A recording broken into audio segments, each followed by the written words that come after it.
बाबा बजरंगबली के प्रांगण में बैसल छिए। ई कोनो साधारण जगह नहीं छिए। एलके जतेक मां बहन श्रोता भगवान छिए, भगवान के काज में अपनी अबे तबे भगवान अपनियों के काज में जीते। तो चलो धर्मराज बाबा का 4 गो पजियारिए हो। सबसे पहले ही धर्मराज बाबा ज्योति बाबा के पजियार बनल जी हो।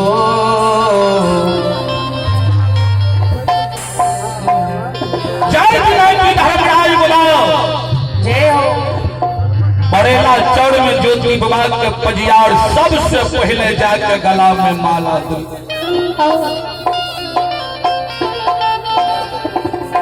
200 नंबर में जाकर धर्मराज बाबा उज्जैनी में उदय बाबा के पजियार बनल। 3रा नंबर में जाकर मोकुमा में अंदू बाबा के पजियार बनल।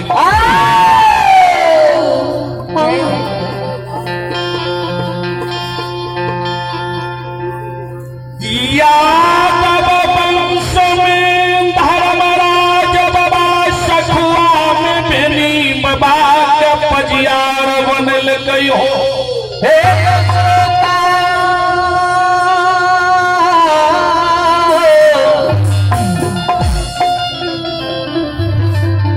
श्रोता भगवान यादव वंश में धर्मराज बाबा सखुआ में बेनी बाबा का पजियार बनल। 4 गो धर्मराज बाबा का पजियार एगो सेवक जय सेवक के नाम अपने सब हरिदास के नाम से जाने हो। धर्मराज बाबा के सेवक छिए। एक धर्मराज बाबा के सेवकैन जय सेवकैन के नाम अपने सब हीरा मोती अबला के नाम से जाने हो। ध्यान देवे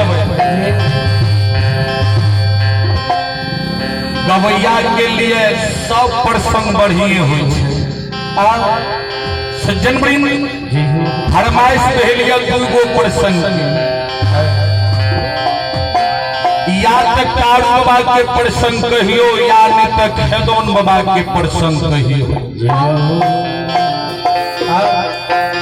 गवैया के मालिक सुनवैया हो। अगर श्रोता भगवान के कहल का गवैया नहीं मानैया तो श्रोता भगवान के अनादर हो। श्रोता भगवान चलू अपने सब अखंड अरूप बाबा के प्रसंग की ओर कल सुबह में अपने सबके सेवा हमें खेदन बाबा के प्रसंग से कह दे।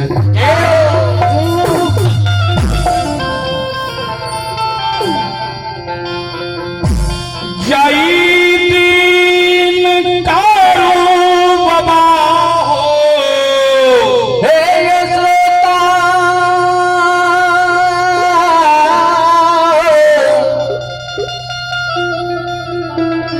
श्रोता मृत्यु के सैया पर सुत रहले। ध्यान से सुनवे। वही दिन लक्षण बाबा के माए हाथ पकड़ने बगल में भाभी कृष्णापति कामई देख लियो कारू बाबा मरे के समय में लक्ष्मण बाबा की सब कहने जाए। आते ये हो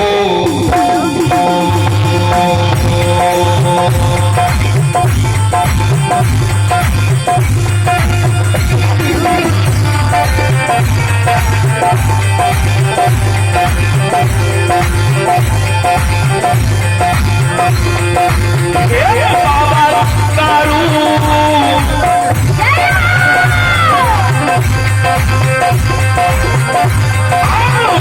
आई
लक्ष्मण भाई के हाथ पकड़ लेके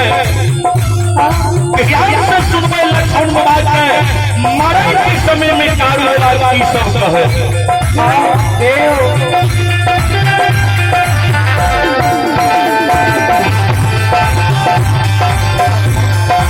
लक्ष्मण बाबा मरे के समय में कारोबार कहने गए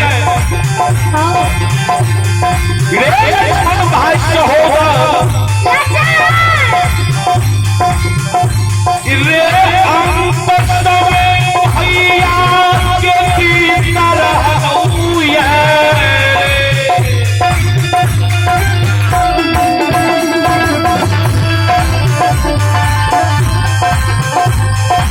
रे काल 12 बजे दिन में भाई के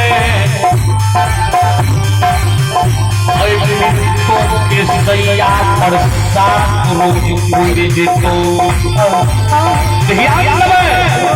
एक सतयुग में भी पिता हम मृत्यु के सैया पर सुतले रहे दोसर काल कलयुग में आए सात रोज मृत्यु के सैया पर रहे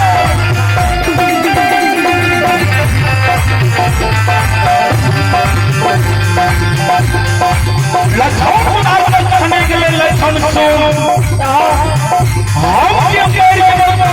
के कोनो तू कहे ले ली है नहीं सहिया गाय के कोनो तू कहे ले ली है मैं भैया महिला के कोनो नीच ऊंच के बात कही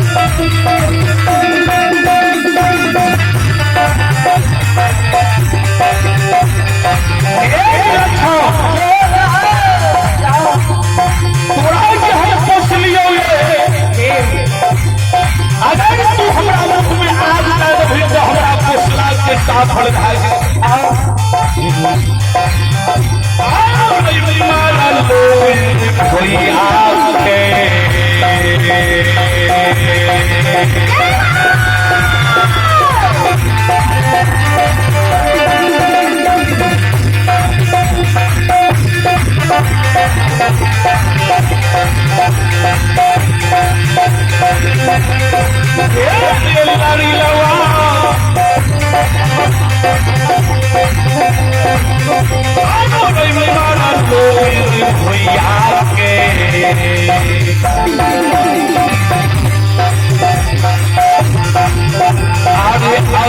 आती है रे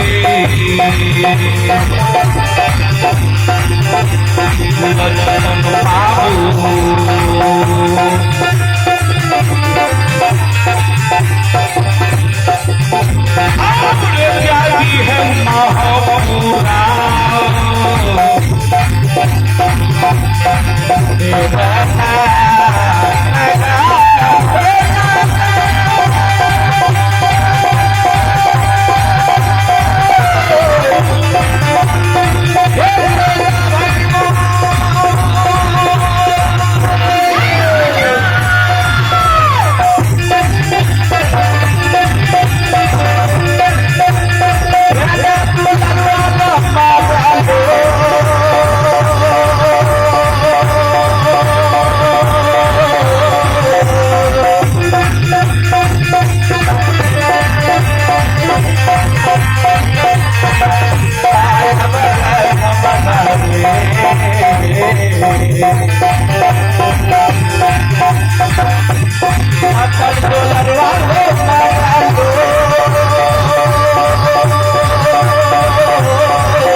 लच्छा रे अगर तू हमरा मरम में आग दे देबिन तू अपना हाथ से तो हमरा पोसला के सफल भए जेते। चले पुरस्कार की ओर आप ही भगवान के दरबार में युवा सम्राट संघ समिति ग्राम तमकुल्हा की ओर से उदार दिल से मेरे मंडली के लिए शानदार बाबा बजरंगबली के दरबार में 101 रुपये की दान भेजे हैं। मैं बाबा बजरंगबली माँ सरस्वती माँ भगवती से विनय करता हूँ युवा सबके मनोबल को बढ़ावे। माँ सरस्वती घर परिवार में विद्या के भंडार दे। बाबा भोले भंडारी भंडार को भरी रखी। जय हो तावनी महाराज की जय हो, जय हो तावनी महाराज के समस्त परिवार की जय हो। एक बार सभी युवा कमेटी की नाम पर जो ताली हो भोला भंडार क्या भरिए दी हो।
संत शिरोमणि श्रोता भगवान हे श्रोता बंधु ध्यान देवे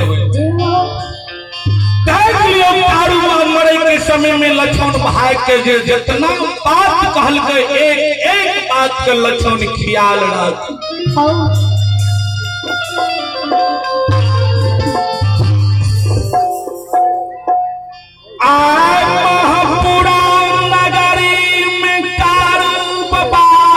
मरला हो हे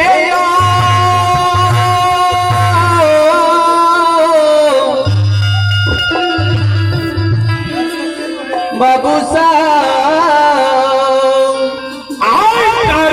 के मरला महपुरा नगरी में एक महीना 11 रोज भै रहलै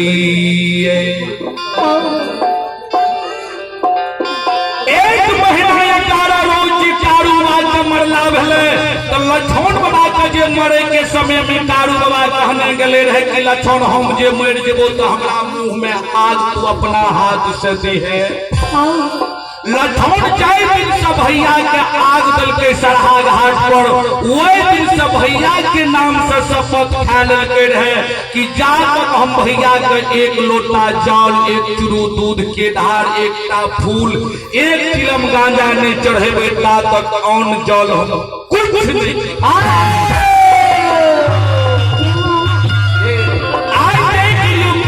आज के पूजा लक्ष्मण करे नींद बिना सरहा घाट पर चल जाए ब्रह्म मुहूर्त के समय में लक्ष्मण यानी सवेर जब है सूर्य के उदय है लक्ष्मण चल जाए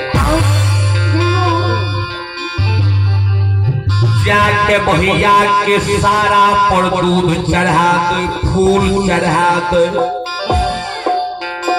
1 चिलम गांजा चढ़ा दे नित्य प्रतिदिन लक्ष्मण जे चारू बात के पूजा करे तो ध्यान से सुनबे वो समाज के लोग जान जाए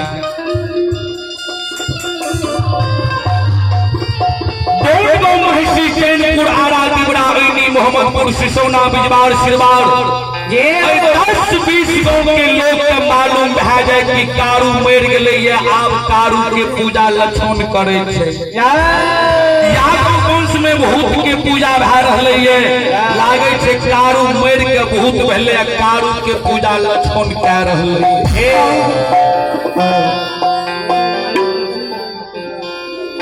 कारू बाबा जबर भाग महीना पंडी हे श्रोता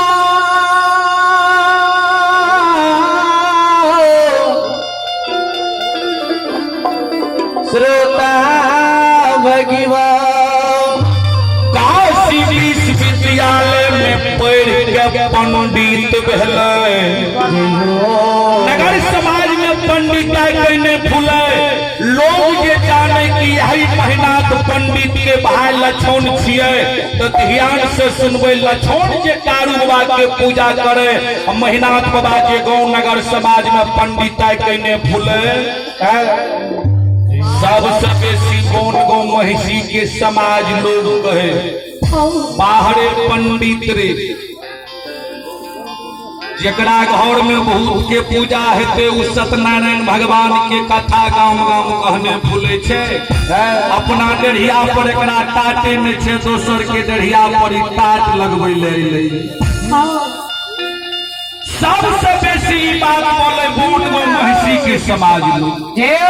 फिर लक्ष्मण बाबा समाज लोग लक्ष्मण बाबा का जाने की पूजा कारू के करे ले जाए थे, लेकिन लक्ष्मण के कोई समाज नहीं पूछे कि तू किया कारू के पूजा करे छी। महिनाथ बाबा के नगर समाज में बोंडगो महिषी चैनपुर आरा दिबरा ऐनी मोहम्मदपुर सिसौना बिजवार सिरवार 10-20 गांव के लोग महिनाथ बाबा का कोई बोले ले लेंगे। चौराहा पर आवाज लगा दे कि यही पंडित के घर में भूत के पूजा भा रही है। अपना नगर नगर में सत्यनारायण भगवान के कथा बांटने भूले। महिनाथ बाबा के मन में है कि हम तो 4 भैयारी के जोड़ा माय के गर्भ से जन्म लेलिए। कारू मरिए गेले, साहबी मरिए गेले, आब तो हम 2 भैयारी न बचलिए। हमरा घर में के पूजा करे है तो लक्ष्मणी ने करे है। जाय छियै एक बेर लक्ष्मण के पूछबै, ठीके तू कारू के पूजा करे छी?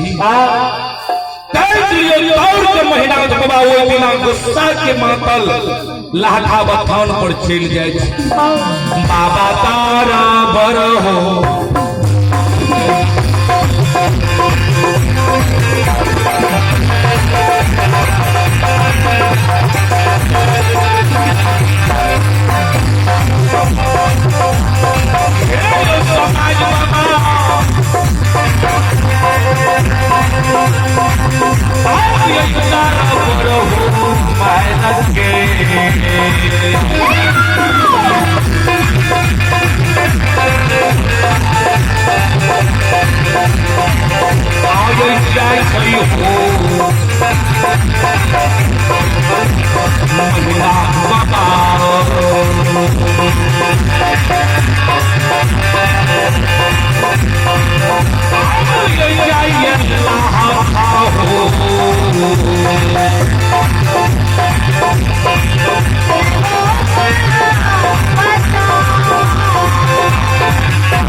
चल जाए।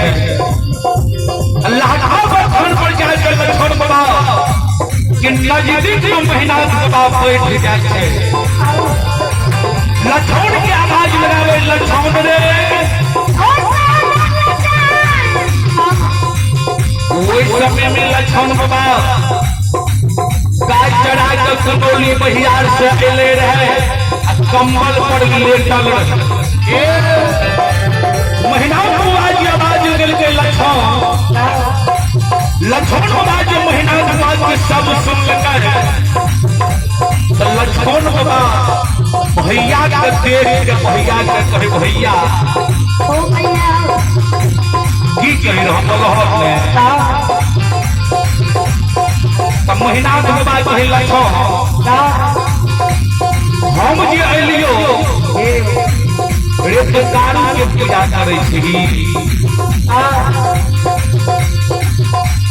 लक्ष्मण बाबा महीनाथ बाबा के जे गोसाल देखलक तो मन में सोचे कि अगर कहीं एकरा कह देबै तो कहे हमरा ई मारे नहीं लागत। लक्ष्मण बाबा मन में सोचे भैया के आज नहीं कहो पहले हम एकरे से पूछे छिए कि तोरा के कहलकै। लक्ष्मण बाबा कॉल जोड़ले बड़का भाजी ओ भाजी हो अहाँ जे कहै छियै कारू भैया के पूजा करे छी अहाँ के कहलक ये। महीनाथ बाबा कहे रे हम जे पंडिताई करे ले मोन गो महिषी चैनपुर आरा दिबड़ा ऐनी मोहम्मदपुर सिसोना बिजवार के लिए तो लोग हमरा चौक चौराहा पर नहीं बोले कहे यही पंडित के घर